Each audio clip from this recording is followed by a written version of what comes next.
hands. Beat to quarters.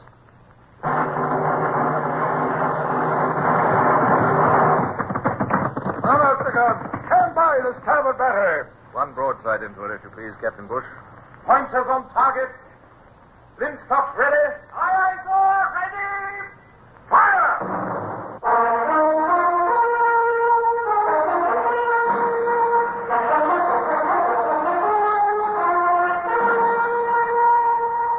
Presenting Michael Redgrave as C.S. Forrester's indomitable man of the sea, Horatio Hornblower.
Many difficult problems in my seafaring career. But as I look back now, I can remember none graver than that which faced me as I prepared to sail in my frigate in search of the Natividad. I had captured her before in harbor, by night and by surprise. Now I must meet her on the open sea, where her enormous superiority in firing force must give her the advantage. Well, that was bad enough. Now I had the additional responsibility of a high-born and influential passenger, Lady Barbara Wellesley. When I returned to the ship after calling on the Viceroy at Panama, I summoned Bush, my first lieutenant, to my cabin.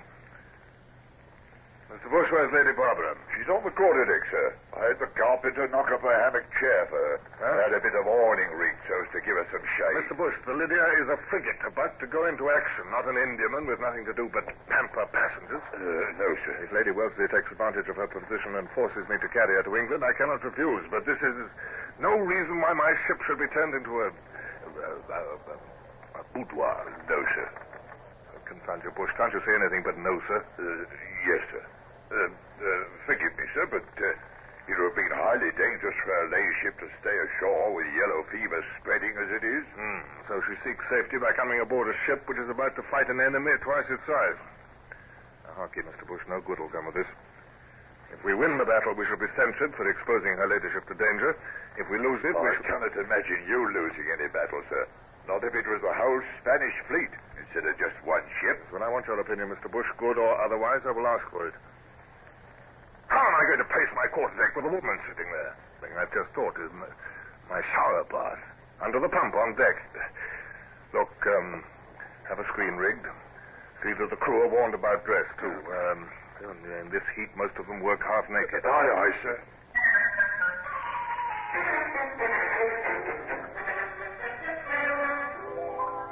She was still on the quarterdeck when I went to attend to the business of getting the ship underway.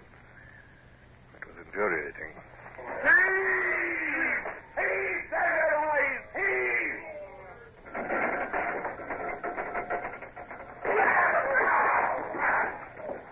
Cable's volleyed, sir! The anchor's foul, sir! My mind had to juggle with many factors at once. The drag of the cable on the bows, the pressure of the wind on the driver and topsail, the set of the tide, the increasing sternway, the amount of cable still to run out. When I sail forward, I must do so dead in line with the anchor, with no slack in the cable, or we might well bring the masts and rigging about our ears. Hard to starboard.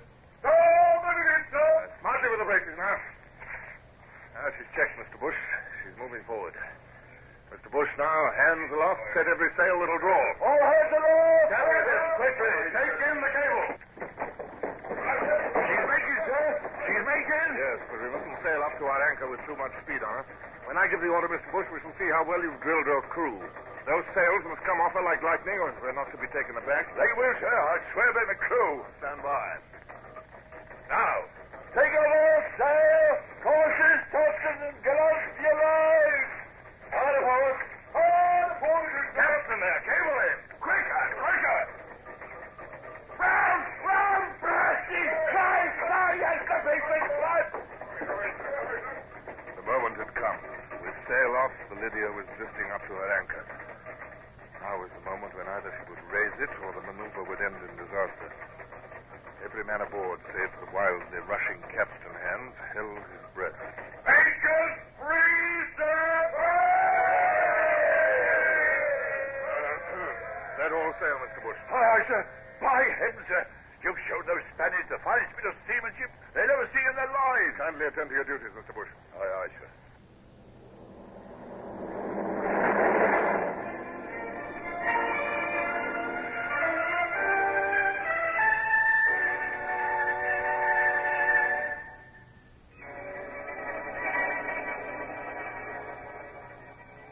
Not until we were standing out of the Gulf, close hauled, that I was free to communicate to Lady Barbara the news I had heard from the Viceroy. In any case, good manners necessitated that I should address her. I couldn't ignore her presence, however much I might resent it. She sat in her hammock chair by the taffrail, a servant Hebe, the negress, at her feet. She was in animated conversation with Gerard, the officer of the watch, and I noted with amusement that Gerard broke off the conversation and moved away as I approached. Acknowledged my bow with a smile. Oh, it's heavenly to be at sea again, Captain. And may I congratulate you on your amazing seamanship in raising your anchor. Also, you've given me no opportunity to tell you how grateful I am to you for taking me away from Panama.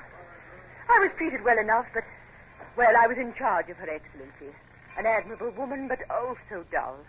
In Spanish America, women are treated like Mohammedans. And Spanish American food, oh... On the latter point, I agree heartily, Your Ladyship. Well, will you not sit down, Captain? Sit down on my own quarterdeck? Thank you, Your Ladyship, but I've never done such a thing in my life. If you'll forgive me, I prefer to stand. I came to give you good news. Your brother, Sir Arthur, has won a great victory over the French in Portugal. A great victory? Oh, that is very good news.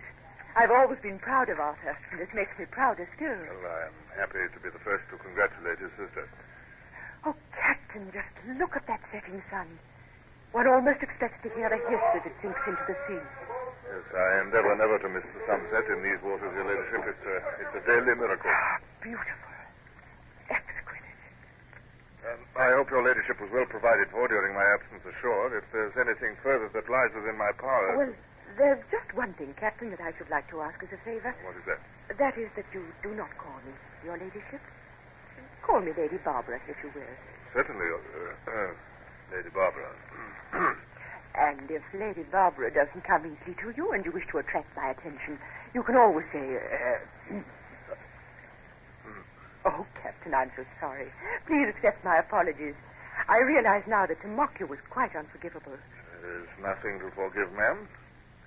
And now, if you will forgive me in your turn, I must attend to my duties. One moment, please. Captain, I know that you've much on your mind. I know that before you sail for home, you must fight the Natividad. Will you tell me, what are your prospects in that battle? Well, the Natividad, ma'am, is a two-decker with 50 guns against my 36. She is commanded by Vice Admiral de Crespo, a ruthless and bloodthirsty man who will never surrender. Whatever his faults, he's no coward. But against his force, I have perhaps a little experience. Capable and loyal officers and a very well-trained crew. And they're English. That counts for much. You may be frank with me, Captain. What will happen if we should lose? If I or my crew are taken alive, we shall be hanged or tortured. El Supremo will show no mercy to us for having turned against him. And you... it shall be my last care to see that you do not fall into the hands of de Crespo alive. Thank you, Captain. But you're not to worry about me, nor to allow my presence to influence you. Should it come to the worst, I too am English, and a Wellesley. I know how to die.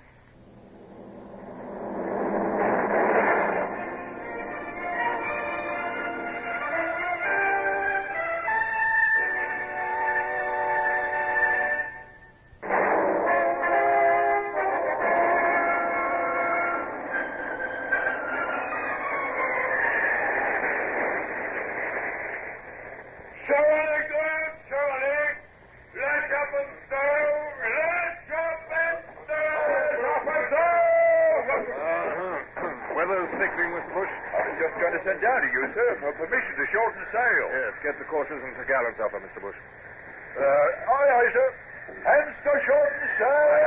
Lady Farmer, you ought to be below. I'm afraid we're going to have a stiff gale. Oh, no, Captain. This is too delicious after the heat. It's your health, ma'am, about which I'm anxious. If salt water was harmful, sailors would die young. Well, it's really... Next up, sail ho! Sail. Right ahead. Looks like the Natividad, sir. How's she headed? On the starboard deck, sir. Same as us. She is the Natividad, sir. I can see the cat of her topsail. Report any activity. Aye, sir. She's seen us, sir. She's wearing out on port deck, heading up the window of us, sir. Oh, is she? Unusual for a Spanish ship to face a Viking challenge. Of course, she's not a Spanish ship now. She shan't get the weather gauge of me, whatever happens. And the braces there. You all, keep her as near a wind as you'll lie. Mr. Bush, beat the quarters, if you please, and clear for action. Your place is below, Lady Barbara. Take your maid with you and stay in the cockpit until the action is over. No, not the cockpit. We'll leave that for the wounded. Go to the cable tier. Captain! I've no time to discuss the matter, ma'am. Mr. Clay, conduct her ladyship to the cable tier. See if she is safe before you leave her. Those are my orders, Mr. Clay.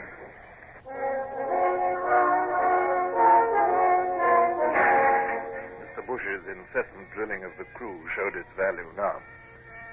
Every man knew his job and did it swiftly and well. The decks were soused with water and strewn with sand. The bulkheads were knocked away. The fire parties took their places at the pumps. The boys ran with cartridges for the guns. And down below, the acting surgeon was dragging the midshipmen's chests together in the cockpit to make an operating table. The more this sea gets up, the better, sir. The Natividad won't be able to open the lower gun ports. No. I'll probably have 2 reefs taken in those topsails. Aye, sir. Top of the rope. 2 reefs in the topsail. Excuse me, sir. With all this spray breaking aboard, do you think we can rely on the flint triggers for the guns? Or shall we have the slow matches lit at the tubs? Yeah, better light the matches in case. Wheel there. Steer small, blast you. Both ships are approaching each other at an angle. Steer so that when we meet, our ship has the wind of the other. Do you understand? Aye, sir. Look, sir. There's a puff of smoke. She's opened fire. Man's a fool to waste powder and shot at such range. Never forget, Mr. Bush, a first broadside discharged in close quarters with guns carefully loaded by crews with time to think is worth 10 under any other circumstances. Yes, sir. We've been passing mighty close, sir. If we both stay on this course, in fact, we'll meet bow to bow. No telling who'll have the weather gauge. That was closer. Here comes another.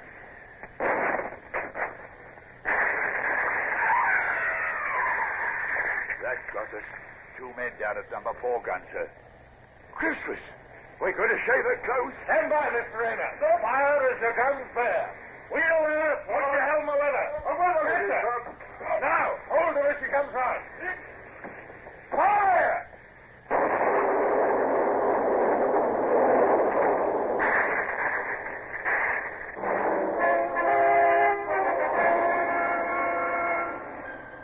With action at last, my nervousness and fear of some fatal error was gone. I stared across the tossing sea at the Natividad. I could see De Crespo up on the poop. The fellow actually had the insolence to wave airily at me. We had had the advantage from our maneuver, 2 broadsides into it at close range, with only 1 shot in reply. Now, we had to pay for it. I saw the rudder of our opponent kick over, and the next moment the 2-decker had swung round and was hurtling down upon us. Top Gilbert! Take it in! Now, steady, lads. We shall have a broadside from her, too. Fire!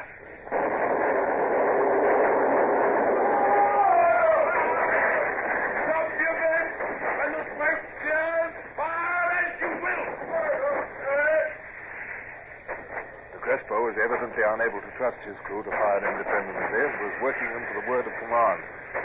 He was doing it well, too. At intervals, as the sea permitted, her lower deck ports were opening like clockwork, and her big 24-pounders were vomiting flame and smoke. Much work this, sir? Yes. Mr. Bush, have the dead carried away from the guns. The crews cannot work properly. The men had better lie on the deck and drag them. It's death to stand in that iron hail. And, Mr. Bush, I fear the Natividad superior force is too great for us to continue this close work. We shall have to use cunning if we're to survive. It's a pity, sir, but I'm afraid you're right. Cancel the braces. Now, Mr. Bush, back the main topsail a trifle to take way off us. And let the Natividad get ahead. Aye, sir. Now, tack ship and run across her stern. A broadside, Mr. George. Aye, sir.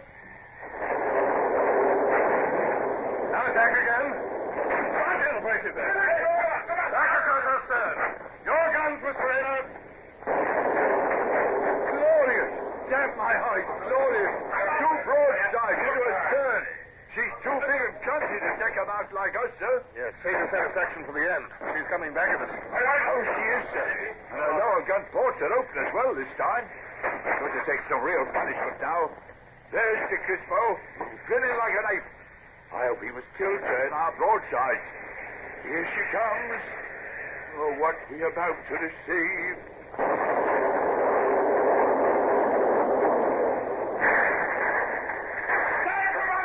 The mizzen mast is coming down! Captain Hornblower, are you all right, sir? Ricky, Bush, cut it away from me. I'll have you free in a jiffy. Bear a hand here, some of you, to free the captain. Now, sir, let me get you below, sir. You're covered with blood. Get on with your work, Buster. It's not my blood. Now clear this mess or we're lost. The mizzen has carried away the main topgallant mast with it. Axe again! Hey, Drumskin! Axe is here! Cut that wreckage away! Look out! Here comes all the broadside! Stay at your work! I'll run my sword into the man who moves away.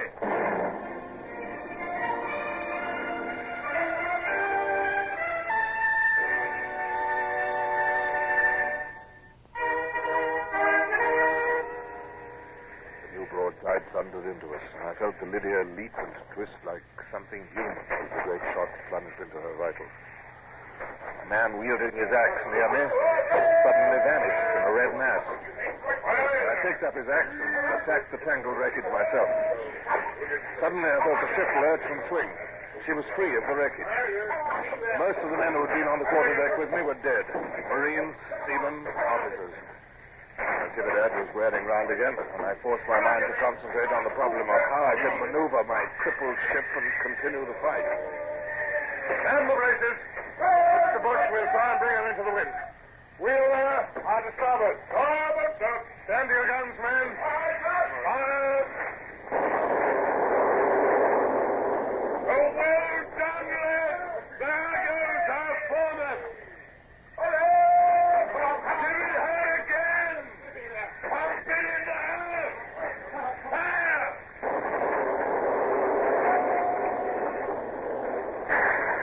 Look at that. The foremost is gone. Take the main topmast with it. She's swinging round into the wind.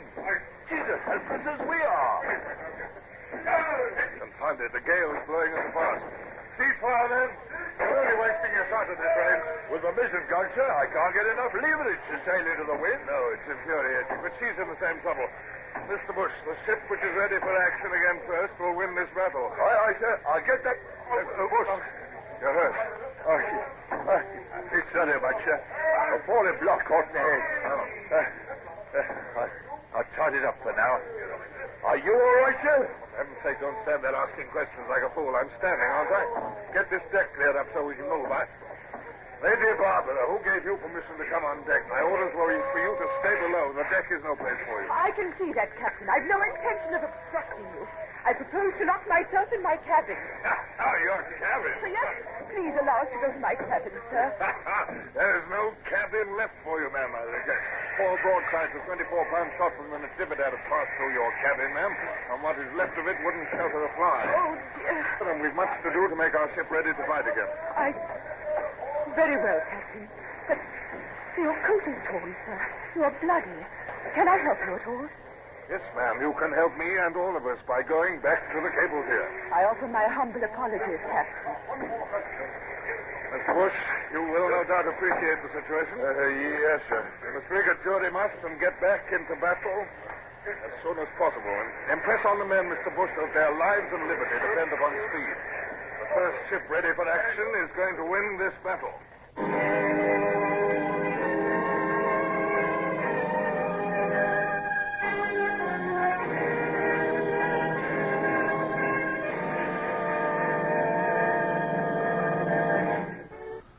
Horatio Hornblower, starring Michael Redgrave, is based on the novels by C.S. Forrester.